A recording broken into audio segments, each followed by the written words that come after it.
से जो बड़ा मेहरबान और नहायत रहम करने वाला है। अस्सलामुअलैकुम प्यारे बच्चों, कैसे हैं आप सब। उम्मीद करती हूँ कि अल्लाह ताला के फजलो करम से आप सब लोग बखैरियत होंगे। प्यारे बच्चों, आज हम करेंगे अपना उर्दू का काम।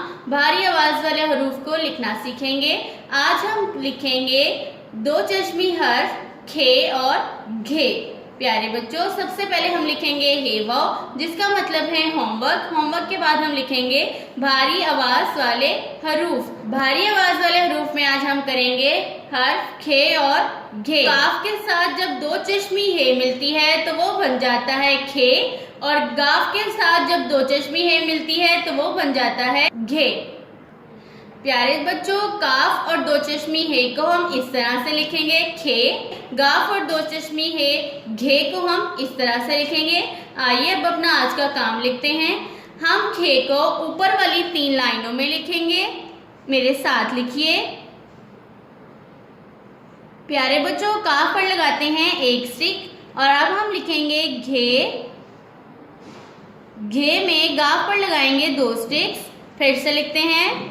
ये है दो चश्मी हर्फ खे और ये है दो चश्मी हर्फ घे। लिखते वक्त लाइनों का खास ख्याल रखिएगा। हम लिख रहे हैं दो चश्मी हर्फ खे और घे। लिखते वक्त आपकी पेंसिल का लेड शार्प होना चाहिए। काफ पर 1 स्टिक लगाते हैं और गाफ पर 2 स्टिक्स लगाते हैं।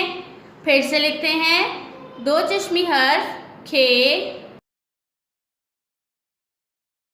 और ये है दो चश्मी हर्फ घे।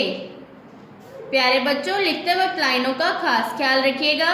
लिखते वक्त आपकी पेंसिल का लेड शार्प होना चाहिए। ये था हमारा आज का काम, भारी आवाज वाले हरूफ। आज हमने लिखना सीखा दो चश्मी हर्फ खे और घे।